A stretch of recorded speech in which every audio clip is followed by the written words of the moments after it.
Buenas tardes, están con Unidad Hispanista como era costumbre hasta ahora y seguirá siéndolo si Dios nos lo impide. Y hoy estamos con un autor, una persona pues, que está haciendo un gran trabajo para reconstruir nuestra historia, recuperarla y frenar esa ingeniería social de deconstrucción cognitiva, de ruptura de nuestros lazos con el pasado y de intento de que no sepamos lo que somos y de dónde venimos. Es un intento lejano que ya se inició allí a finales del siglo XVIII, básicamente con la leyenda negra y que, bueno, pues que ha hecho un verdadero desastre en los lazos de la hispanidad, descomponiéndonos, rompiéndonos, y ahora tratan también de romper España en partes sobre la base de esa modificación, lo que yo llamo molde cognitivo que nos están introduciendo en una segunda fase de la leyenda negra, como queriendo decir que todo lo referido a los españoles facha es algo nefasto, negativo, ligado al franquismo, en fin, también modificando, cambiando lo que es la realidad histórica de esa etapa de la dictadura, que no es como la pintan. Evidentemente fue un régimen autoritario, pero es otra cosa, de un estricto rigor histórico. Y con ese rigor histórico hoy tenemos aquí a un escritor que es politólogo, que también participa en diferentes medios de comunicación, radios y televisiones. Concretamente, hoy mismo le he oído yo en el programa Sin Complejos de Luis del Pino, en Es Radio, y es asiduo de ese programa y de otros, también de ABC, colaborador, etcétera. Pero fundamentalmente divulgador de la historia. Es una persona que tiene libros muy importantes, como por ejemplo, pues Siempre estuvieron ellas, Galería Histórica de Hispanas Memorables, que se refiere ahora que estamos en la época en fin, de esta especie de ingeniería de ruptura de nuestra antropología, aparentando que los varones somos los enemigos de las hembras, diríamos que las féminas pues están maltratadas, etcétera. Bueno, pues que conste que en España hemos tenido féminas, mujeres que han sido importantísimas y esenciales para la composición de nuestro sentido del ser. Isabel la Católica, en concreto, la más memorable de ellas, pero ha habido muchas más. Quizá Javier Santa Marta, que lo tenemos hoy aquí, pues nos pueda explicar de qué va este libro y su importancia. Y bueno, pues otro libro, Siempre tuvimos héroes, referidos a los héroes que conforman nuestras hazañas y hechos heroicos y que, bueno, pues evidentemente nos dan el sentido de la, pues de la admiración que debemos tener por nuestro pasado. Es decir, claro, pero el que no conoce el pasado difícilmente puede admirarlo. Ese es el problema. El problema es que hay una enorme ignorancia. Bueno, acabo de leer un libro ahora que se llama Río Arriba, de Gonzalo Fernández de la Mora, que fue ministro en su momento y un notable intelectual, y cuenta una anécdota en Bolivia que cuando se encontró con unas aborígenes de allí, pues con su atuendo y tal, pues estaban recogiendo pues algún tipo de alimento, iban pues con su cesto a la cabeza y tal, pues les preguntó, bueno, ¿y dónde van ustedes? Pues un poco para entablar contacto con ellas. Y me dicen, bueno, pues vamos a llevar esto a tal sitio. Y se despidió la señora que estaba llevando uno de los cestos, se despidió, bueno, salúdele usted cuando vuelva a España a Isabel. Bueno, pensaba que Isabel, la católica, era la reina de España. Quiero decir que esto es una anécdota que cuento pues, para ver hasta qué punto llega la ignorancia. Y hay que recuperar el conocimiento para recuperar también el sentido de lo que hemos sido y la obra de la hispanidad y la obra de los españoles en el mundo y nuestra propia obra como España. Y lo que es España y si existe España.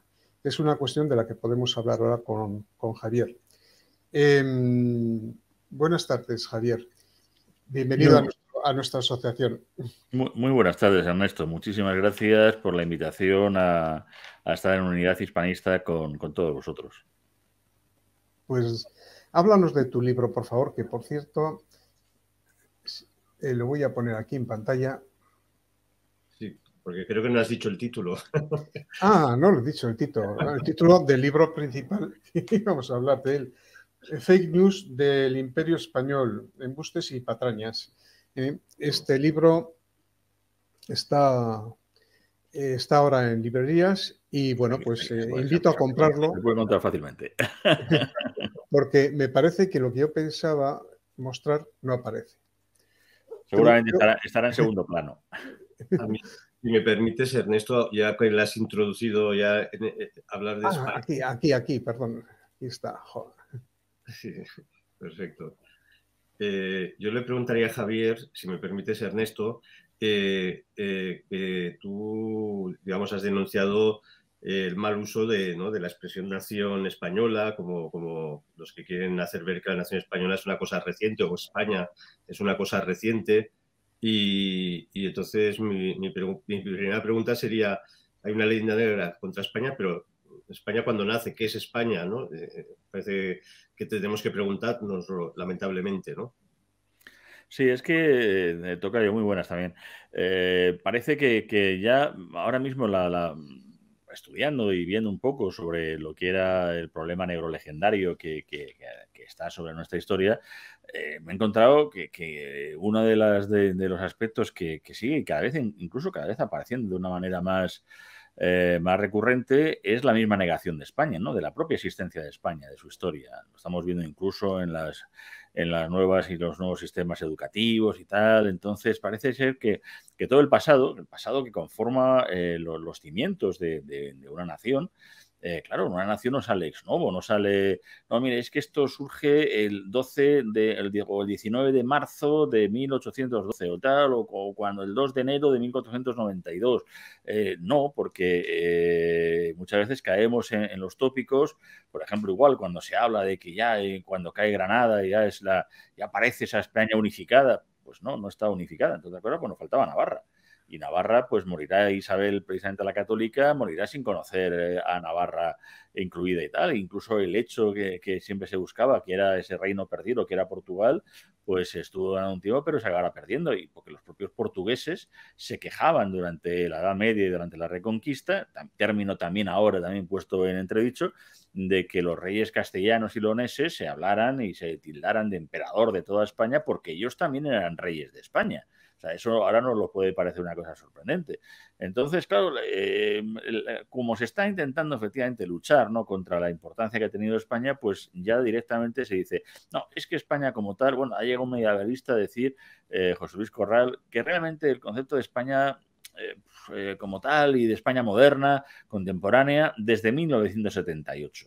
Yo, coño, o sea, yo habré nacido ¿dónde? En Laos, no sé, o sea, porque claro, pero hombre, claro, estamos confundiendo conceptos políticos de lo que es nación, el Estado, lo que sale después de Westfalia y todo el tema. Bueno, pues esos son procesos también que dentro de la ciencia política podemos estudiar qué es cada cosa.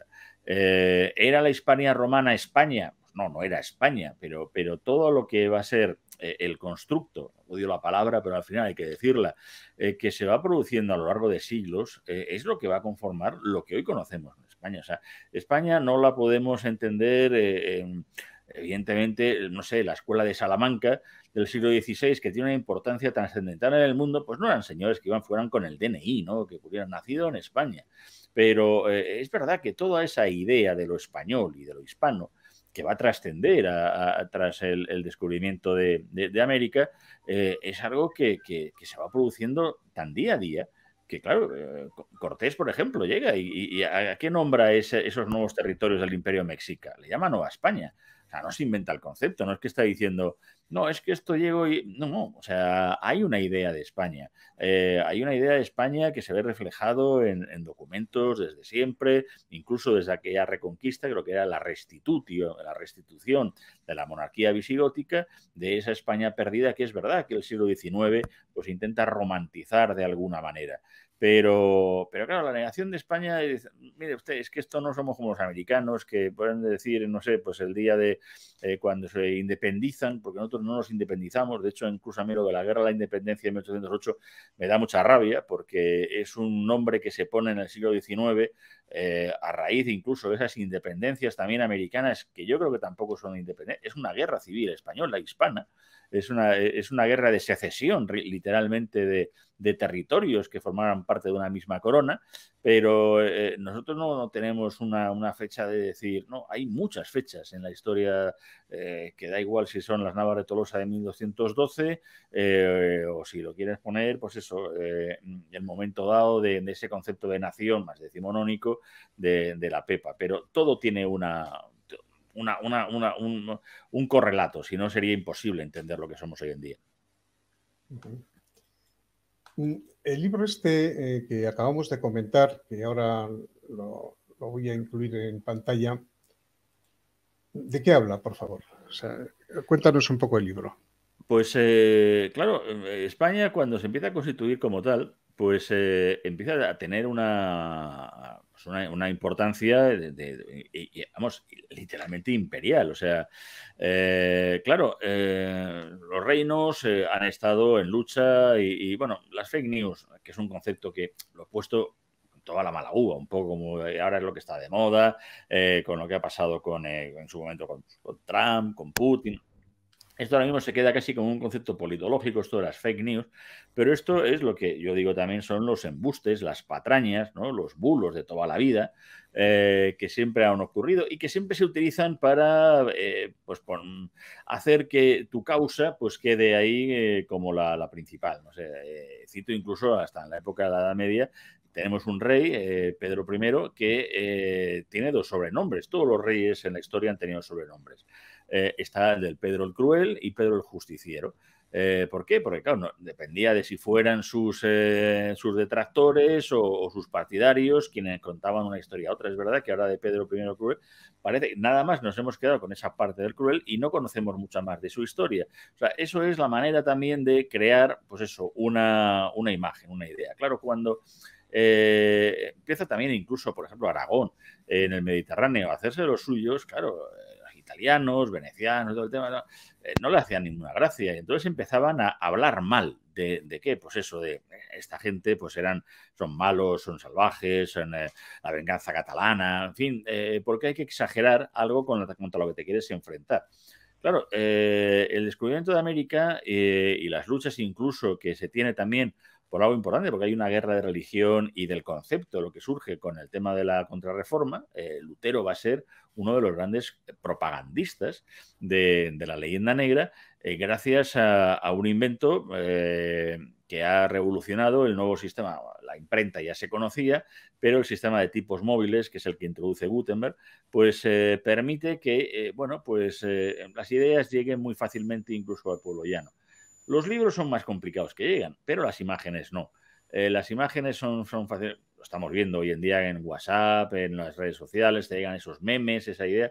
El meme ya está, o sea, en el siglo XVI está perfectamente, vamos, utilizándose y entonces van a aparecer imágenes de españoles matando niños, aparreándolos, cortándolos con serruchos en América, los tercios están ahí destrozando amberes, violando mujeres, se les presenta como cerdos, se les deshumaniza, se les animaliza completamente. Hay aparte que en la biblioteca virtual de Cervantes, cualquiera que tenga un ordenador, pues puede buscar todo ese tipo de imagen, pero que le guste el papel, yo recomiendo una obra de Melquiades Prieto, editado por Modus Operandi, se llama precisamente La guerra de papel, en donde es una recopilación que ha hecho magnífica de todas esas imágenes con las cuales se ponía, pues eso, a caldo, a caer un burro del que es importante. O sea, nadie hace una leyenda negra de San Marino y no le importa a nadie San Marino ni Andorra, no sé, no.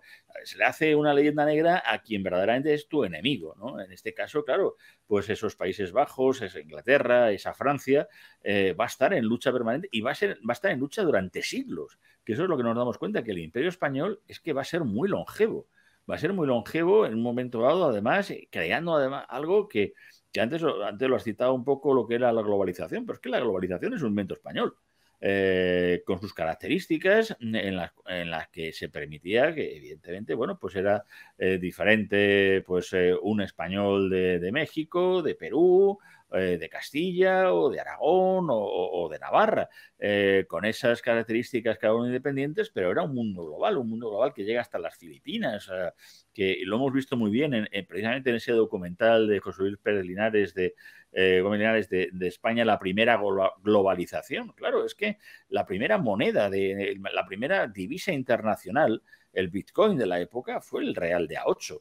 Entonces, claro, estábamos ahí en el disparadero de los nuevos imperios que querían ser ellos, los que querían ponerse en su parte, los que querían tener ese prestigio que incluso hace que emitan y le den incluso carta de naturaleza a Francis Drake, y en algunas de publicaciones se puede ver como la primera persona, el primer navegante que circunnavegó el mundo. Y además se arroga el título eso de Primus Circumdediste Me que le dio Carlos I a Elcano. Bueno, pues la reina Isabel I de Inglaterra se lo da a Drake. Y todas estas cosas hace que, claro, pues la gente que haya estudiado historia en ciertos lugares, bueno, nos está pasando ahora mismo. Acaba de sacar es leyenda negra ahora mismo lo que estoy diciendo, es lo que voy a decir. Acaba de sacar una moneda los portugueses, hablando de Portugal, la primera circunnavegación alrededor del mundo, Magallanes. Y luego, pequeñito, diciendo, concluida por Elcano. Digo, ¿cómo que concluida? No, si es Elcano al que se le ocurre el continuar por donde no se podía, además, porque eran territorios portugueses, y Portugal intenta incluso pararla y detener a Elcano y tomarlo preso, pero sin embargo ellos se arrogan, ¿no? Porque somos nosotros que lo hemos hecho. Como nosotros no hemos tenido durante mucho tiempo ese orgullo patrio, pues han empezado a decir, bueno, pues vamos a ir poniendo, venga, vamos a ver incluso todos los topicazos, todas las cosas que se está hablando sobre lo que fue la época de los reyes católicos, quién fue Felipe II, Carlos I, qué pasó con la Inquisición española, qué ocurre con los Borbones, que parece que destrozan todo, qué ocurre con ese siglo XVIII, qué ocurrió también en el 98 cuando llega el nuevo imperio, porque nos hemos ido topando con varios imperios que han ido luchando, y el nuevo que surge, que es el estadounidense, pues también va a surgir a costa también de España y de sus últimas posesiones, y con la aparición de la prensa moderna. Bueno, pues, y la prensa amarilla también va a aparecer en contra de España. Bueno, pues estos son lo que, de una manera, es verdad que muy gamberra, porque yo creo que también hay que reírnos un poquito y hay que hacerlo con un poco de humor, porque el humor es lo que te lleva a poder no desvirtuar, sino ver lo desvirtuado que es, como antes también decía Javier,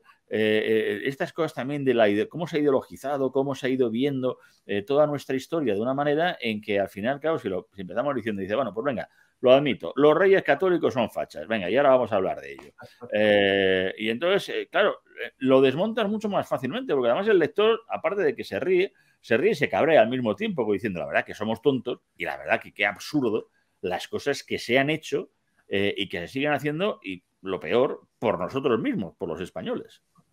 Porque además has comentado esto de los memes, porque el famoso, las ilustraciones estas del Harden Boer, estas que están todos colgados, los indios y tal. Sí. Este tío no pisó América en su vida. No, en la vida. Y es más, uno de los libros que también empieza, es parte también de la leyenda negra, es el de La breve destrucción de las Indias de Bartolomé de las Casas. Sorprendentemente, Bartolomé de las Casas, que lo que hace además, porque el verdadero, el que da el que da es el grito de Montesinos, que es curioso también, o sea, no hemos dicho que los dominicos, que son los que crean la Inquisición, son muy malos, pues los dominicos eran estos que precisamente alzan contra la corona la voz de que algo se está haciendo mal, pero eso se soslaya. Se olvida también a Montesinos, y Bartolomé de las Casas, lo que no tampoco se cuenta es que él, cuando escribe el libro, habla de que se están comportando como malos cristianos. Él habla de cristianos, de que esto es una... Pero ¿qué hace el bueno de Guillermo de Orange, el enemigo que tenemos en los Países Bajos? Cambia cristianos por españoles. O sea, los malos ya no son cristianos, no, los malos son los españoles. O sea, empieza a hacer el propio Bartomeu Las Casas, a veces no llega a renegar, pero sí se da cuenta de que realmente no ha conseguido lo que él quería del todo, y eso que, bueno, él está también en las controversias de Valladolid, las de Burgos, todo eso que está ocurriendo, que la verdad es algo que tampoco ha ocurrido desde Roma, ¿no? El que una conquista se pare para plantearse qué está haciendo, eso también es una maravilla.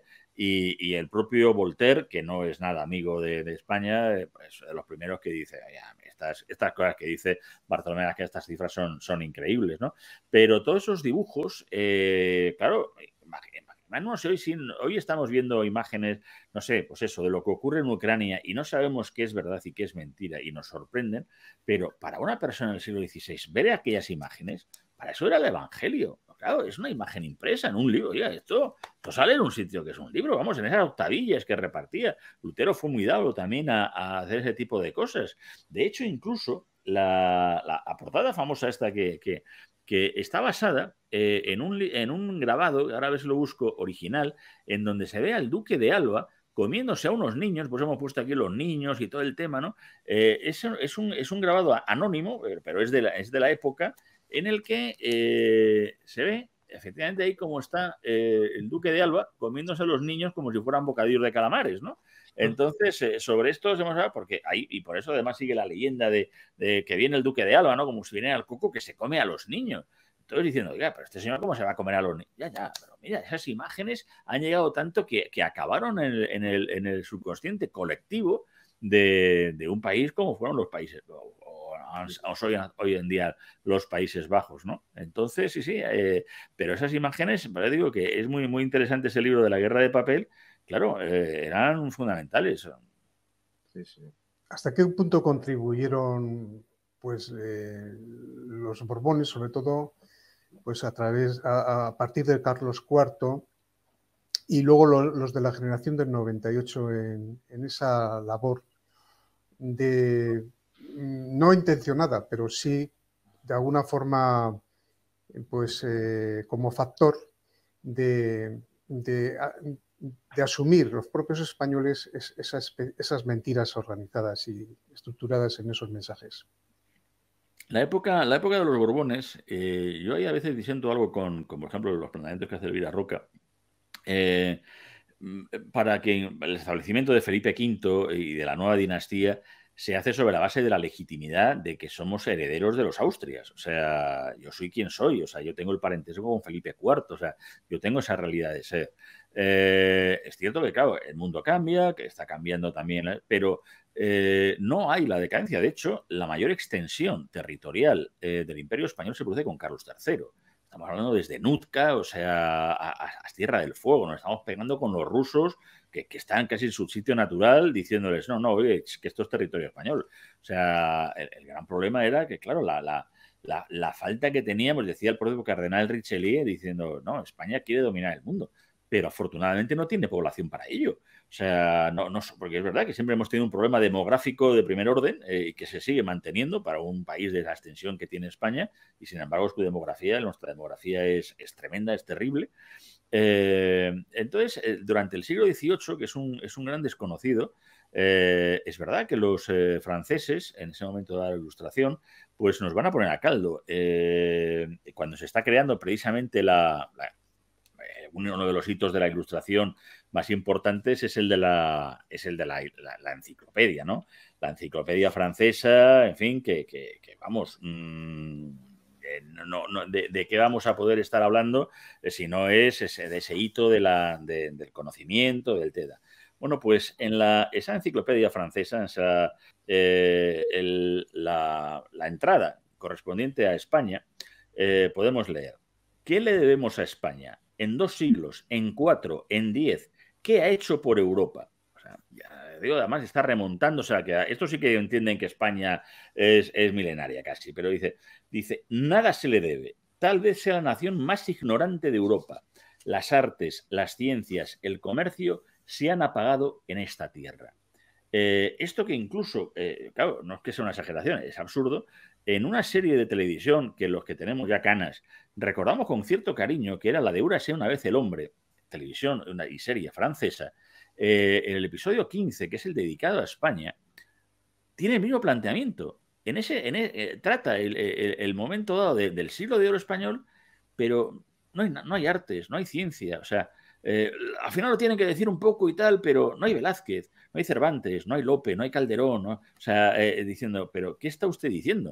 O sea, y cuando se está escribiendo esto en la enciclopedia francesa, ese es el siglo XVIII de las expediciones de Malaspina y Bustamante. Todavía no se ha producido la primera expedición filantrópica de Balmis alrededor casi del mundo. Estamos hablando de los momentos dados en que están marinos como Jorge Juan, o sea, científicos, Luis de Córdoba, es la época de Blas de Lezo, de Bernardo de Gálvez. Vaya, pues vaya imperio más decadente tuvimos en el siglo XVIII. Es verdad que llega algo que nos jode el Perú, como se dice tradicionalmente, como decía el personaje de Vargas Llosa, que es la guerra peninsular, como dicen los británicos, que es verdad, es el teatro de operaciones en la península, esa guerra contra el francés, esa guerra napoleónica, en donde nuestro mayor rival siempre Inglaterra, siempre a rebufo nuestro, y nuestro mayor enemigo secular, que ha sido siempre Francia, nosotros estamos, que además cambiamos de estar primero con unos, en Trafalgar, y luego con otros. El caso es que al final acaban entre los dos destrozándonos. Ese millón de muertos que se produce en la península, es verdad que la Gran Armée sufrió lo que sufrió, pero lo que sufrió la industria en España, lo que sufrió toda la capacidad que tenía España, y en ese momento además utilizando pues un Simón Bolívar que se va a Londres, apoyado por las logias masónicas y todo el tema, para buscar ese intento de secesión de los territorios, para hacer una cosa que desde luego, vamos, Bolívar sería muy buen militar, pero como estadista no tuvo precio e hizo efectivamente un pan como unas obleas, pues claro, destroza España. Y claro, ya nos enfrentamos con un siglo XIX con una mortandad encima en un país demográficamente muy malo, que claro, nos va a llevar pues al final ese desastre del 98. ¿Qué ocurre con la generación del 98? Que es verdad que es una generación, la de Ortega, la de Unamuno, que le duele España. Pero ojo, es verdad, le duele España. Quieren echar 4 llaves al sepulcro del Cid, ¿no? Como decía Joaquín Costa y todos los regeneracionistas, pero lo hacen pensando en el bien de España. O sea, ellos intentan de alguna manera, se pueden equivocar o no, pero siempre estar pensando en España. No hay una negación de España, porque esa negación de España no puede estar. En el mismo himno de Riego, que también hablamos de las izquierdas, se está hablando de los hijos del Cid. O sea, el propio Aguinaldo, el presidente cuando las tropas españolas se retiran de Filipinas, habla de esos héroes también, hijos del Cid. O sea, el Cid como referente mítico sigue existiendo ahí. Y durante la Segunda República, la toma, por ejemplo, la celebración de la toma se sigue realizando, se sigue llevando a cabo. O sea, porque esta izquierda actual, que es la que tenemos hoy en día, la posmoizquierda, que yo digo, ¿no? Y que se dice, esta izquierda woke, es la que de pronto ha entrado en hocicoz a intentar destrozar y comerse todo lo que en un momento dado, hombre, fue reflexión de intelectuales de una talla que para qué negarlo, y que a lo mejor pues equivocadamente pues quisieron buscar una modernidad que veían que España se le había ido con un siglo XIX, con 3 guerras civiles, muy complicado en el tema, pero que había sido imperio hasta hacía nada. Sí, sí. A mí lo que me gusta de tu estilo es que tampoco caes, o sea, denunciando la leyenda negra no caes en la leyenda rosa, ¿no? Que también a veces es un poco el pecado que puede haber, ¿no? Pero entonces también, vamos, escuchando y leyendo cosas tuyas, también somos un poco culpables porque a veces hemos como penalizado nuestra historia, y tú hablas muy bien de los Austrias menores, ¿no? Que para nosotros son como, claro, y esa Pax Hispánica, ¿no? Con Felipe III. Gloriosos, ¿no? Y, claro. Y los tenemos como si fueran, nada, unos reyes decadentes. A ver, sí, es que claro, yo entiendo que, joder, hablar de Carlos I y de Felipe II, claro, es una cosa que son 2 reyes a unos niveles increíbles, aunque todavía el concepto y la visión que tenía Carlos I seguía siendo muy europeísta, seguía siendo pues el último caballero, el último rey, ¿no? de ese renacimiento. O sea, todavía no había producido yo creo que todavía Carlos I se cuenta esa anécdota, pero que apócrifa, ¿no? De cuando Hernán Cortés está un poco, reclamando que había de lo suyo, ¿no? Y sube al pescante de ya un Carlos I también envejecido prematuramente, no le reconoce y dice, ¿quién soy? Y dice, soy quien os ha dado más territorios que vuestros padres y abuelos, ¿no? O sea, es que lo que se está haciendo en la Nueva España Carlos I sigue sin acabar de entenderlo. El quien lo entiende muy bien es Felipe. Felipe ya como rey de las Indias, de hecho, es Felipe II organiza la primera expedición científica. Porque claro, es que es otra cosa. Claro, la ciencia siempre está atrasada en España, no tenemos ciencia, ¿no? Claro, siempre se cita Unamuno del que inventen ellos, yo no ya, pero ponlo entero, que es que sacar la cita de contexto, no, en Unamuno no se está refiriéndose a eso, ¿no? Bueno, pues en este caso, Felipe II, que es un amante de los libros, de la ciencia, de las artes, pues por supuesto que claro, que quiere los mejores, ¿vale? Por eso incluso hace ese decreto para que no se podía estudiar fuera de España. Yo, claro, no quiero que haya fuga de cerebros, como se decía ahora, quiero traerlos. Y por eso traía a los mejores a la corte, ¿no? Y se fichaba pues a los mejores que hubiera. Y se crea esa expedición científica. Entonces luego parece que, además, con el tema también a veces de salud que tenía, porque cuando incluso dice Felipe II de Dios no me ha dado un hijo y tal, y dice, hombre, claro, es que ya se creía que era... No, es que se morían muriendo todos. O sea, de hecho, cuando estaba con Clara Eugenia, que hubiera sido la reina de España y hubiera sido, yo creo que una gran reina, porque esas otras, o sea, no había ningún problema en España de que las reinas reinaran.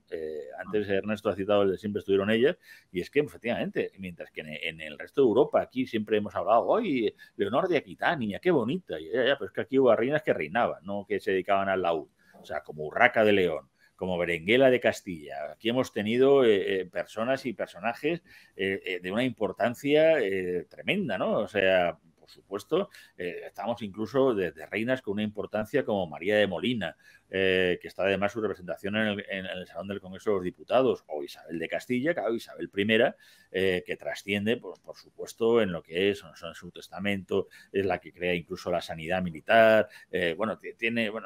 Isabel, pues efectivamente es una reina ya sin par, pero ¿qué es eso? Que es que no hay ningún problema para que hubiera tenido efectivamente una de las hijas de Felipe II, de hecho tuvo cargos como gobernador en el País Bajo, en fin, y estuviera ahí al lado, tenía de su despacho, tenía la camerata también su hija, pero claro, bueno, pues al final Felipe III pues fue sobreviviendo, pero claro, con él llega esa Pax Hispánica que te has referido, Javier.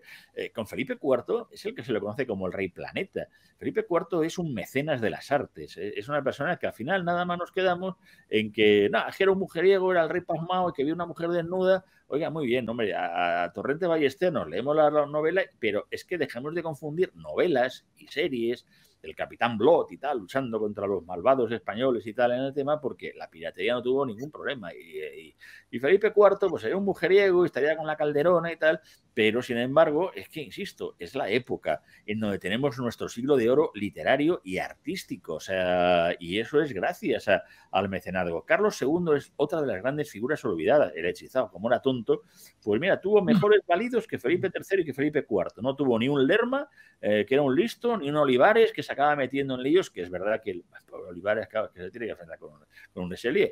Pero Carlos II tiene unos gobiernos muy buenos. El hombre, pues oye, está hecho polvo de salud, pues bueno, pues ¿qué se le va a hacer? Pero no era ningún alelado, para nada. O sea, es un momento dado de importancia, ¿no? Y esa España era tan importante que por eso se predice casi la Primera Guerra Mundial, porque la Guerra de Sucesión Española se produce y se lucha por todo el mundo. Porque se lucha también en América, se lucha en varios teatros de operaciones y claro, el intentar conseguir esa corona, hombre, es lo más goloso para el resto de monarquías europeas. Entonces se ha tratado y se ha maltratado mucho a esos muy mal llamados Austres menores, efectivamente. ¿Qué interpretación haces tú de este empeño de los gobiernos últimos, sobre todo de Sánchez, de sacar la historia de los programas educativos y, por ejemplo, en el bachillerato no dar historia más que a partir del siglo XIX? O sea, ¿esto es simplemente ignorancia o hay una intención malévola detrás para que la gente no conozca la historia real de su pasado? Bueno, lo que tenemos es un problema en España en general con nuestra educación. O sea, llevamos 8 leyes orgánicas. Eso no es normal. O sea, es que hay que empezar por ahí. O sea, tiene que haber ya de una puñetera vez, vamos, y me quedo corto porque yo decía, hablando mal, no, si puñetera no le decía nada, es que habría que decir otra cosa más gorda. 8 leyes orgánicas en nuestros 40 años no puede ser. Es que no tiene que haber un pacto de Estado. Y la única vez que se hace un pacto de Estado sobre educación es entre Felipe González y José María Aznar para transferirla a las comunidades autónomas, que ahí sí que hicimos también, o sea, uno de los peores. Pero claro, ahora, ¿qué está estudiando un chaval de Asturias, uno de Madrid, uno de Cataluña? No puede ser. O sea, que estemos permitiendo la historia tiene que ser común. O sea, es que no podemos enfrentarnos a una realidad de esta manera porque, claro, nos encontramos con los problemas que nos estamos encontrando, efectivamente. Entonces, claro, se empezó también incluso con los aspectos estos de lo de la memoria histórica. La memoria histórica empezó realmente con Zapatero, que sea además el que se carga la transición, se carga políticamente, porque yo incluso, hablando de historia, o sea, en la capital de España, en Madrid, hay una zona en donde hay un sistema, había al menos vamos, sigue habiendo unas partes, pero una colección de estatuas que era un canto en el fondo de esa transición. Yo siempre lo pensaba así. Es donde cerca estaban los nuevos ministerios. En los nuevos ministerios donde está el conjunto escultórico muy olvidado, desgraciadamente, y que yo lo llevaría otra vez a los jardines del descubrimiento y aprovecharía el pedestal que dejó la estatua de Colón, de Isabel la Católica, precisamente, además, con el cardenal Mendoza y con Gonzalo Fernández de Córdoba, nada menos. Bueno, pues al lado está el monumento de la Constitución. Y al lado, pues, estaba una de las últimas estatuas que había de Franco. Durante la época de Felipe González, lo que se puso es la estatua de Largo Caballero, nada menos, y la estatua de Indalecio Prieto. Y decías, pues, vaya pupurrí, buen cocido manchego, pero pues ahí estaba. Isabel la Católica, la Constitución, Franco y Largo Caballero. Y en el medio, Indalecio Prieto. Eso era la transición, eso era la asunción de decir, bueno, vamos a intentar hacer una cosa que pasó incluso cuando luego, posteriormente, se me da ganado el tema y empiezan los nuevos gobiernos del cambio, cuando se quieren cambiar los callejeros, el nomenclato, estas cosas como en Barcelona, ¿no? De al almirante Cebera, que es un facha, y se queda tan ancha el señor Ada Colau. Pues cuando empiezan a querer cambiar calles, llaman a una vieja dirigente socialista, doña Paquita Sauquillo, y que me perdone por lo de vieja, pero una persona que viene del maoísmo, de la ORT, o sea, una persona revolucionaria. Y precisamente una de las calles que más conflictivas, y la primera que le preguntaron, lo recuerdo, fue sobre la calle de Caídos de la División Azul. Y ella, muy piche, y para sorpresa de esa muy izquierda, de esos chavales jóvenes, dice, no, esa calle no hay que quitarla, hay que explicarla, hay que explicar que fue la División Azul, y lo que hay que poner es una calle a la División 9, a la Leclerc. Lo que hay que hacer es eso, es lo que estamos haciendo, asumir las cosas. O sea, hay que ver, hay ciertas cosas a lo mejor no tienen lógica en la historia y tal, pero bueno, ese problema que hay es de unas generaciones que te están hablando incluso de eso, del empoderamiento de la mujer desconociendo, como por ejemplo la ministra Montero, y de verdad no es que no cuestión de meter en política, pero es que esta señora nació en el año 86, llevaba 4 años Felipe González gobernando con mayoría absoluta de más de 200 diputados, en un país en donde precisamente la mujer, con relación al resto del mundo, por supuesto que ha habido y que han existido feminicidios y que ha habido grandes injusticias, pero un país que siempre ha estado por delante también en el tema de la mujer. España entra con el derecho al voto, que ya empezó con Primo de Rivera, y que luego ya con la liberal Clara Campoamor se lleva en el año 31 a hacerse, en realidad, antes que en Francia, antes que en Italia. En Suiza, hasta los años 70, las mujeres no podían votar en los años 70 en Suiza, ese sitio que hace tan majo, que hace referéndum y que es un dechado de democracia. Vean ustedes, ¿hasta cuándo? Entonces, oiga, dejen ustedes de falsear una historia, porque yo entiendo que es por desconocimiento, y como es por desconocimiento, pues por eso tildan incluso el día 12 de octubre como el día como una fiesta también de origen franquista. Y aparte de que tuvo un origen americano, porque toda la conmemoración del 12 de octubre empieza en la propia América, una América que ahora pues a veces no nos acordamos, y claro, nos acordamos de lo que dice López Obrador y tal, bueno, gobiernos populistas que quieren salir de la misma. O sea, hay un momento dado a ver si lo puedo yo encontrar, una frase que sorprenderá bastante, o al menos a mí me hizo mucha gracia encontrarla, porque literalmente dice así, vamos a ver, el próximo día 12 de octubre, fiesta de la raza española, no ha de pasar desapercibido por nuestro pueblo. Nuestras inquietudes espirituales manifiéstanse cada día con mayor fuerza. Esto se publica en la Gaceta de la República el 1 de octubre de 1938 y lo firma Manuel Azaña. O sea, este señor franquista. O sea, no, ya, o sea, ustedes son unos ignorantes que lo que están es ni siquiera utilizando la historia en contra. Porque aquí dato mata relato. Aquí todo este libro, y no por hablar de mi libro, pero, ¿verdad? Va con sus notas a pie de página, va con su bibliografía al final para el que quiera saber más, y ya está. Y todavía nadie me ha dicho, oiga, usted ha mentido. No, no, mire usted, ahí está, el dato mata el relato. O sea, como bien decía Javier, yo no quería hacer leyenda rosa. Incluso yo he discutido con Marcelo Bullo, que hemos coincidido, buenos amigos. Ahí no fuimos a parar ningún genocidio a América. Otra cosa es que lo paráramos, pero no fuimos de cascos azules. Ahí fuimos a conquistar. Y las conquistas son a sangre y fuego. Y se lucha y se conquista. Pero lo que hay que decir es que, ¿qué hay detrás de esa conquista? O sea, por detrás de esa conquista están las leyes de Burgos, están las leyes nuevas de Indias, están las 23 universidades, los hospitales, la creación, la imprenta. O sea, se lleva la imprenta al Nuevo Mundo. O sea, los ingleses, los portugueses van costeando, no se quieren meter dentro de ningún territorio. Quieren hacer factorías, el sistema de factorías, ¿no? Nosotros queremos ser esos herederos de Roma, de llevar, en vez de la romanización, lo que es el segundo capítulo, que es la hispanidad, que es lo que se crea. Y que incluso es tal que yo le diría siempre a López Obrador que pida él también perdón por la conquista de México a Filipinas, ya que Filipinas fue conquistada con Legazpi con tropas de Tlaxcala, claro, eran novohispanos, eran ya una ciudad con fuero juzgo desde la época de Carlos I y tan española como Toro como Segovia.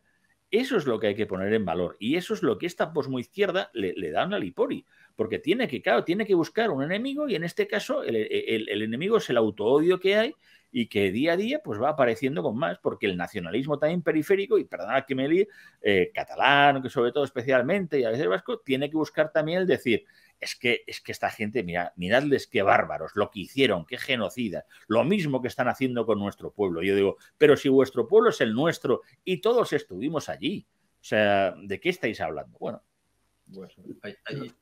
has hablado, perdón, del humor como estrategia o el relato que mata al relato, y creo que tienes una anécdota muy, muy divertida sobre la bandera huipala, ¿no? Esta indigenista de colorines que a Evo Morales le encanta, ¿no? Claro, es que esa bandera que además en Madrid capital al menos, durante el tiempo del gobierno, de estos gobiernos del cambio, llegaba el 12 de octubre y en el ayuntamiento lo que ponían era la bandera huipala. La bandera que se ha convertido en la bandera de la resistencia indígena, ¿no? Especialmente esto, pues la sacó Evo Morales, la hizo además oficial, ¿no? Y entonces... ¿no? Pablo Iglesias. En Bolivia. Y Pablo Iglesias incluso apareció efectivamente con una mascarilla, la época esta de la mascarilla, con la bandera huipala, ¿no? Todo el tema. Claro, ¿qué problema tiene? Que realmente eso es, según se dice, porque claro, además banderas como tal no podíamos entender, de hecho es un cuadrado, pero del pueblo aymara. Pero claro, es que los aymara ¿contra quién luchan? Contra los incas, contra el imperio incaico, por decirlo así. Entonces, diciendo, oiga, ya, pero es que en todo caso está usted, no sé, reivindicando una guerra civil allí, o sea, o una guerra ya no civil, sino de unos genocidas, como podía ser a lo mejor el pueblo incaico, porque cuando llegó Pizarro había una lucha para ver quién era el inca, ¿no? A ver quién conseguía ese puesto contra los pueblos aymaras, pero los aymaras tenían problemas con los incas, no con los españoles. O sea, pero sin embargo eso se ha quedado, ¿no? Porque ahí en Bolivia les ha dado por hacer esto y entonces dicen, este es el concepto de resistencia indígena del genocidio que hicimos y por eso tenemos el porcentaje de población indígena que existe, que es bestial, especialmente en Bolivia. Porque diciendo, hombre, es que además genocidiamos fatal. Pero es que ¿cómo no te vas a tomar esto a cachondeo? Hombre, somos unos genocidas de mierda. O sea, porque de pronto resulta que no hay más que gente, o sea, hay gente originaria y gente que está ahí, y sube uno un poquito del río Bravo y de pronto ahí empieza a faltar gente y eso también lo genocidiamos nosotros. Bueno, pues es gracioso que el sistema ese de entregar mantas con viruela, que es lo que hicieron efectivamente en los Estados Unidos, tiene narices, que ha pasado a la historia como el método español. Yo digo, pero bueno, o sea, claro, es que nosotros llevamos ahí la viruela. Y yo digo, sí, en unos taquitos y tal especialmente para hacer guerra bacteriológica. Oiga, no, o sea, nosotros llevamos unas infecciones sin saberlas y nos trajimos otras. Claro, pero... ¿no? Si mal no recuerdo, que se le acusó a Pizarro de esto, ¿no? Sí, se la sigue acusando como si se llevara efectivamente esto de una manera puesta, entonces diciendo, bueno, pues nada, oye, incluso cuando se le habla a uno de eso de la expedición Balmis, hay gente que te dice, bueno, es lo menos, ya que la trajeron, al menos que nos traigan la cura. Hombre, bueno, pues ustedes perdonen, o sea, de verdad. Pero que es que además la viruela era una enfermedad tan endémica que precisamente dentro de la familia de Carlos IV cayó uno y entonces por eso además Carlos IV estaba también tan involucrado porque es que lo había vivido en sus propias carnes, o sea, es una infección que lleva, bueno, vamos, desde época de los antiguos romanos y griegos ya hay constancia de los estragos que hacía. Entonces lo conseguimos y hasta los ingleses no la quisieron en Macao. Cuando la llevamos a China, ellos no la querían. O sea, pero somos nosotros los malos, permanentemente, ¿no? Es que así de tontos somos. El libro es vamos a ver, de los héroes, de los héroes. Nos dejan al descubierto la gran mezquindad que tenemos hoy con aquella gente que dio la vida y puso el alma en cosas nobles, ¿no? Concretamente Blas de Lezo. Blas de Lezo tendría que estar como está en Inglaterra, incluso el Drake que fue un pirata, en las estatuas de todas las ciudades. En concreto, pues aquí, por ejemplo, en Vitoria, donde yo estoy, pues hubo héroes de la intelectualidad, porque también la intelectualidad tiene sus héroes, Ramiro de Mettu y Francisco de Vitoria. Ambos están ligados a mi ciudad, que es Vitoria, y uno de ellos, Francisco de Vitoria, tiene su estatua y, bueno, pues la gente pasa al lado de esa estatua sin saber ni quién era. Y en el caso de Ramiro Mettu, que fue otro gigante, por cierto, asesinado en el transcurso de la Guerra Civil, vilmente asesinado, por cierto, sin contemplaciones, pues era otro grande del pensamiento. Y sin embargo, en mi ciudad, que es donde nació Ramiro Mettu, pues tiene una calle y nadie sabe ni quién fue. Es la realidad. Es una pena porque además, mira que el presidente del gobierno estudió en un instituto en Madrid que se llama Ramiro de Maeztu, uno de los más importantes de Madrid. A Ramiro de Maeztu le cito el intercambio que hubo de cartas que tuvo él con Antonio Machado. Ya ves tú, Antonio Machado y Ramiro de Maeztu, ¿no? O sea, carteándose. Y cuando además le da un ejemplar a Machado de su defensa de la hispanidad.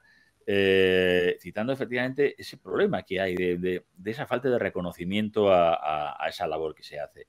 Y hay un capítulo en Héroes dedicado especialmente a Vitoria, a Suárez, a toda la escuela de Salamanca, a Tomás de Mercado, a Azpilicueta, a Domingo de Soto. O sea, ahí, porque efectivamente hay un heroísmo intelectual que hemos dejado de lado. O sea, no solamente el heroísmo de personajes como has citado, como Blas de Lezo, como Bernardo de Gálvez, y muchos más que tendríamos que conocer, ¿no? O sea, que hemos dejado olvidado. Porque Jorge Juan pasa igual. En Madrid, Jorge Juan es una calle muy conocida, pero nadie sabe de la importancia que tuvo ese marino en ciencia, hasta como espía. Bueno, Jorge Juan eso sí que sería para hacer series, para hacer el tema, bueno, tremendo, ¿no? Pero te digo que incluso eso, Barceló o Luis de Córdoba, ¿no? Que hace el mayor apresamiento de una flota inglesa que han tenido nunca, ¿no? A final del siglo XVIII. Pero tenemos eso ahí, gente intelectualmente de esa importancia como Vitoria, como Suárez. O sea, la economía moderna surge en la escuela de Salamanca. O sea, tiene que venir Schumpeter a decir, no, si esto ya lo habían dicho unos frailucos españoles, todo esto de la inflación, todo esto del tema del valor y precio y todo el tema, no, esto ya está dado. Domingo de Soto, un inquisidor, un dominico, pero vamos, que estuvo en Trento, o sea, que ya sabes que ese sitio donde nos equivocamos de Dios, pues Domingo de Soto sus trabajos fueron los que le sirvieron luego a Galileo y a Newton para hacer todo el planeta. Claro, hablamos de la gravedad, pues hablamos de Newton, la manzana, y vemos ahí a Galileo en la torre de Pisa ahí lanzando cositas, pero nadie se acuerda, más que en Segovia también, que la estatua que tiene ahí olvidada, de un Domingo de Soto, ¿no? O sea, hemos olvidado incluso ahora que ha sido el centenario, o está siendo el centenario, de un Alfonso X, Alfonso X el Sabio, que además realmente el mito de las tres culturas es muy, muy gracioso porque realmente surge una vez que se conquista de nuevo Toledo y se conquista Sevilla y a partir de ahí es cuando empieza a haber algo como la Escuela de Traductores de Toledo. Lo de la Escuela de Traductores de Toledo es algo también que no es parangonable con esa recuperación, con esa unión efectivamente, ¿no? Entre los que están dando en las madrasas, esos ejemplares que han venido desde Damasco y que han llegado aquí también con los sefardíes que tienen. Y bueno, esa labor de Alfonso X, o sea, es de una importancia trascendente y vital también, yo creo que para la historia de Europa y por tanto de la humanidad. Pero los hemos ido abandonando. Hemos ido abandonando esos personajes. El propio San Francisco Javier es un personaje que yo siempre he dicho que ha sido el primer cooperante de la historia, ¿no? Cuando no hay el mundo de las ONGs. Bueno, pues ahí vemos, porque San Francisco Javier, si no le quiere a alguien, pues a mí no me gustan los santos. Bueno, pues quite usted la historia de los santos y vea su historia. La historia como hombre, llevando la educación. Bueno, los jesuitas, ya sabemos que esto de la educación, pero bueno, son muy jesuitas, pero eran muy suyos, pero verdaderamente hacen una labor que trasciende lo que es la evangelización, o sea, mucho más allá. Y luego, pues eso, tenemos hasta personajes. A mí hay uno que con el que empiezo el libro, que es un comandante militar médico en África, en esas guerras de África de principios del siglo XX, que es el que inventa la anestesia epidural. Es un invento español. Aquí siempre nos quedamos que nada, inventamos el chupachus, el futbolín, ya, y la anestesia epidural. O sea, y tiene una calle en Huesca, en una zona ya de polígono, que él nació en Huesca, y yo estoy como loco para que se le reconozca una calle a un Fidel Pajés, o sea, que ha sido ahora mismo, incluso el año pasado fue el centenario, 100 años de la anestesia epidural, un invento español para el mundo, pues como tantos otros. No conocemos a Jerónimo Dayanz, un inventor que inventa pues el traje de buceo, que inventa la máquina de vapor. Y claro, hay cosas que diciendo, no, es que James Wyatt, es que hay una... Porque, claro, a veces incluso a mí de Jerónimo Dayanz lo que me gusta es que los inventos funcionan. O sea, no es como Leonardo da Vinci diciendo, este tío inventó el helicóptero. No, dibujaba unas cosas que evidentemente podían ser cosas, pero no le funcionaba ni una. O sea, en fin, muchas de estas cosas, bueno, estoy exagerando un poco llevándola. Pero, ¿por qué hemos olvidado eso? Tantos personajes de nuestra historia de esta manera, ¿no? Pues eso, heroínas, o sea, nos acordamos a lo mejor de hecho con la guerra contra los franceses de Agustín de Aragón y Manuela Malasaña, pero es que tenemos la condesa de Bureta también en Aragón, tenemos no sé, la compañía Santa Bárbara en Gerona, luchando con los brazaletes rojos como los tercios. Tenemos, por ejemplo, el episodio de las mujeres de Palencia luchando contra el duque de Lancaster cuando la guerra de los 100 años, o sea, y ganándolos, y además están representados en su traje regional. ¿Por qué hemos olvidado a las mujeres de Palencia? Eso sí que es empoderamiento real. O sea, pues todas estas cosas las hemos olvidado, pero de una manera yo creo que también por un problema. Es que tenemos muchas... O sea, siempre me gusta citar un poco a Churchill, se refería a lo que yo decía, a los Balcanes, que era que siempre los Balcanes eran un sitio donde producía más historia de la que podía digerir. Pero es que esa es España.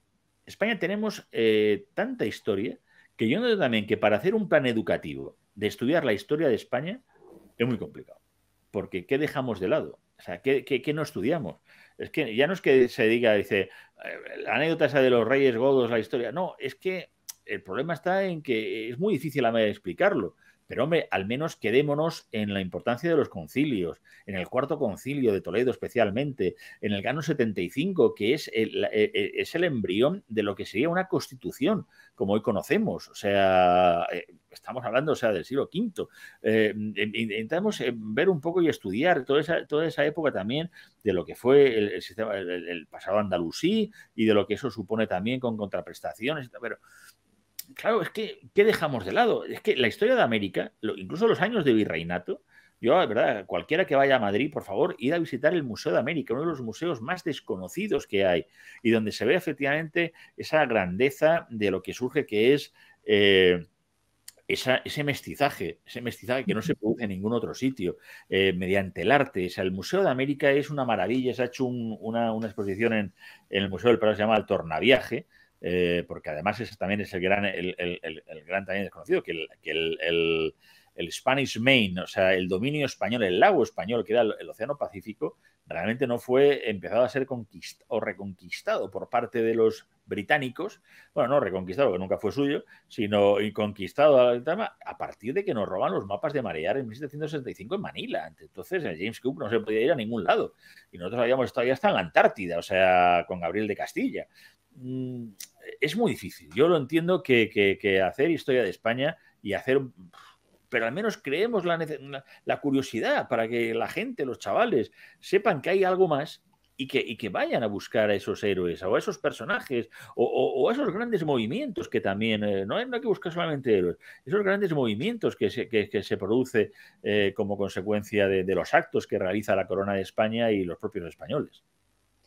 Yo estoy esperanzado porque, claro, es que hacer como los de la generación del 98, simplemente lamentarnos, pues no sirve de nada. Yo estoy esperanzado porque hay un gran movimiento en este momento, desde Roca Barea, es decir, muy poco tiempo, poco antes del coronavirus que nos ha tenido congelados, pero en cierta manera no tan congelados, porque la gente ha empezado a escribir cosas, a investigar, ha tenido tiempo. Quizá ese es el aspecto positivo del confinamiento y todo esto, porque la gente ha empezado a rebobinar y a recopilar y a pensar, ¿no? Y a despertar. Y yo creo que hay un movimiento en el que la gente empieza a despertar en un proceso de regeneración, que esto va a dar frutos debido a que estamos en un recorrido muy breve de tiempo. Es decir, que esto normalmente para cuando da frutos puede pasar una década, ¿eh? No vamos a ser tan esperanzados de pensar que esto es mañana ya viene la iluminación, no. Pero esto es el inicio de un despertar que yo creo que recuperaremos el conocimiento, la conciencia, la consciencia de qué somos y a dónde vamos. ¿A dónde debemos ir, mejor dicho? Claro, pero porque además están surgiendo cosas y de gente joven que no habían ocurrido. O sea, todo esto se ha producido y es verdad que puede haber los libros de Iván Vélez o libros y tal que han surgido. Los libros, por ejemplo, canales como los de Academia Play, que están siendo también, que oye, los chavales jóvenes miran otras cosas y les gusta mirar, y Academia Play tiene una app que la puede editar y va estudiando y el libro suyo de historia de España, la historia de España como nunca te la habían contado, ha arrasado. Pero están apareciendo actividades, por ejemplo, una de una editorial catalana, pequeñita, Cascaborra, que se ha dedicado a hacer la historia de España en viñetas, que son una colección de cómics. El cómic es otra forma de tal que, curiosa, yo que vivía en Bruselas, yo veía cantidad de cómics sobre la conquista de España, sobre México, bueno, incluso sobre la reconquista y tal, que aquí lo único que había era lo que había hecho sobre el Cid Palacios en la revista Trinca, memorable y tal, y que, bueno, luego ha recuperado ahora, pero aquí no había apenas cómics sobre temas históricos españoles. Bueno, pues ahora Cascaborra está haciendo una labor tremenda, maravillosa, porque trata todos los temas, no está dejando nada, ¿no? Pero incluso hay otros, por ejemplo, unos chavales también muy jovencitos, Gestas de España. Gestas de España lo está haciendo una historiadora y también quien lleva la información es un capitán del Ejército del Aire, una ilustradora, que está haciendo cómics, pero ya para niños, de Blas de Lezo, de Agustín de Aragón, de Gran Capitán, cómics para niños, no para jóvenes. Y luego unos libros que están hechos para historia de España contadas para padres e hijos, para que los padres y los hijos lo puedan leer conjuntamente. Los recomiendo vivamente. Y otra cosa también curiosa, hay una cosa que se llama legado hispánico. Uno pone legado hispánico y te vas a encontrar que una tienda de camisetas con motivos de la historia de España. Con Felipe II, con Blas de Lezo, con Hernán Cortés, con María Pita, con el San Telmo, que llegará ahí a la Antártida. O sea, con una serie de cosas que no teníamos, no podíamos. O sea, yo una de las cosas que digo, que además, y surgió además por una cosa curiosa, logré por fin tener pues esta camiseta que luzco, que me gusta mucho llevarla, con el aspa de San Andrés, con lo que ha sido y fue la bandera que ondeaba efectivamente de un lado a otro confín, y que era esa bandera de España que luego, pues claro, oiga, que se haya utilizado por parte del requeteo, o sea, del tema. Mire usted, si es que las banderas se utilizan o no se utilizan, pero incluso el tradicionalismo, curiosamente lo vemos en los cuadros de Augusto Ferrer Dalmau, otra persona que también con sus cuadros ha empezado a hacer algo por la historia militar que se había olvidado. Yo creo que desde Cusack ya no se había vuelto a hacer cosas parecidas. Vemos que los requetés van con la bandera bicolor. Ellos utilizaban más pendones con el dios, ley vieja y tal. Pero, hombre, esta es la bandera de la hispanidad, esta es la bandera que nos une a todos. La otra es una bandera práctica, la bandera bicolor, es una bandera naval, porque es verdad que esta bandera, en el fondo, pues si le ves con la de San Jorge, pues se puede despistar. La combinación de rojo, de amarillo, rojo, esa era España también. Es una bandera muy práctica y que al final es verdad que a raíz también de la lucha contra Napoleón, desembarca, por decirlo de alguna manera, y se convierte en bandera nacional. O sea, pero claro, todo esto Hasta hace muy poquitos años, efectivamente, Ernesto, es muy poco. O sea, pero ya ver chavales, gente que se quiere comprar una camiseta y voy con una camiseta de María Pita. O sea, y me quiero llevar unos libros para los chavales jóvenes que no había. No había. Es que yo recuerdo que en la presentación de Siempre estuvieron ellas, precisamente además, pues una chavalita, una cría joven, me acuerdo además todavía su nombre, Irene, dice, ¿y por qué no escribes cosas para que las podamos leer nosotros? Yo qué sé, era un macaco de 9 años, de 9, 10 años. Y entonces dice, mira, pues, y justo en ese momento dado, en esa presentación, habían venido a conocerme estos chavales de Gesta de España que estaban empezando, todavía no en el tema, y yo digo, pues estate atenta porque dentro de poco vas a poderlos leer. Y ahora es una lectora de ellos. Y yo me interesa porque es que eso también faltaba, el que no nos... Vamos a ver. El libro sobre Felipe II de Enrique Martínez Ruiz es una maravilla. El libro de Imperiofobia de Elvira Roca es un ensayo, pero no es algo que vaya a llegar al gran público. Y es lo que tenemos que hacer. O sea, porque si no, al final acabaremos siendo como los grandes académicos. La academia la ha dejado de lado. Aquí, yo, verdad, no sé, conozco muy pocos historiadores de prestigio, de profesión, que hayan hecho libros accesibles al gran público. A mí se me viene ahora a la cabeza Juan Pablo Fusi, que bueno, que ha hecho breve historia de España, porque claro, la historia de España es que es muy complicada, o sea, vamos, es muy compleja. Entonces, hacer ese tipo de cosas, y yo creo que incluso el libro mío está llegando de una manera en que lo está comprando gente que no va a comprar a lo mejor el de Ullo. El de Ullo está vendiendo mucho más que el mío, ¿no? Que conste, o sea, Marcelo, te odio. Pero es una envidia pura. Pero es verdad que le está llegando a gente que a lo mejor dice, mira, qué gracioso la portada, esto de que va de que la Inquisición mató Manolete y tal, y contar un poco entre bromas y veras que fue la Inquisición. Que no vamos a decir que, oye, es que nada más mató a 3.000, ¿qué pasa? ¿Le parece a usted poco? Y yo, no me parece poco, me parece una salvajada. Pero es que dejemos de pensar en la Inquisición como lo peor del mundo mundial cuando nos libró a lo mejor de las guerras de religión que asolaron, por ejemplo, todos los reinos y todo el centro europeos y todo lo que fue Alemania. O sea, gracias a eso, que incluso impidió, porque fue un inquisidor, un burgalés, como fue Alonso de Salazar, el que prohíbe la quema y los procesos de brujas. O sea, en 1614 y en el resto de Europa y en Nueva Inglaterra y tal, siguen quemando brujas. Y aquí ya no se quemaba por ley.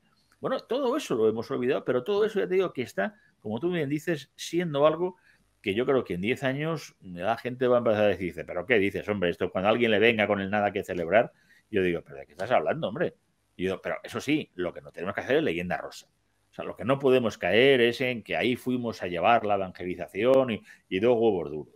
Ahí fuimos a ver si cogíamos especias, a ver si hay oro, aquí que hay, pero también contar diciendo, no, claro que trajimos oro, pero devuélvanos el oro. Yo digo, oiga, que es que en 5 años del mandato de López Obrador se ha sacado más oro que en todo el periodo virreinal. Que han sacado las compañías canadienses más plata que la que sacó España durante siglos en lo que era parte de su territorio, que además aquí llegaba el quinto real, que ahí se quedó, porque si no, todos esos patrimonios de la humanidad que son ahora mismo parte de la UNESCO, no hubieran surgido, no hubieran aparecido esas maravillas que están ahí. No nos cuenten estas milongas. Así es, así es. Bueno, pues muchas gracias, Javier. Vamos a terminar poniendo otra vez la portada del libro. Para que nuestros seguidores que vean este programa pues se animen y lo compren, porque yo voy a hacerlo y realmente tiene una pinta extraordinaria. Yo creo que es muy importante esta divulgación y sobre todo divertirse mientras se lee.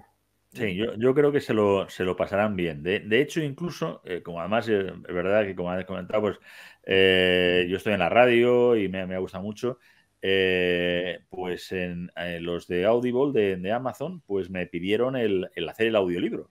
O sea, está en libro digital, está pues eso, en el libro físico, que lo tienen aquí. Pero si a alguien le gusta, ahora que todos estamos acostumbrados al podcast, pues se pueden comprar el audiolibro y lo locuto yo mismo, o sea, se lo narro yo mismo. Yo mismo le cuento, pues estas fake news, estos tantos bulos, embustes y patrañas neurolegendarios, por si a alguien de pronto le apetece, mira, mientras que doy un pasete por el perro o me voy a dar el tema, pues no me lo leo, me lo va a leer el autor. Pues yo se lo leo encantado. Y creo que pasarán un buen rato, yo creo que sí. Qué maravilla. Bueno, pues muchas gracias. Vamos a ir despidiendo.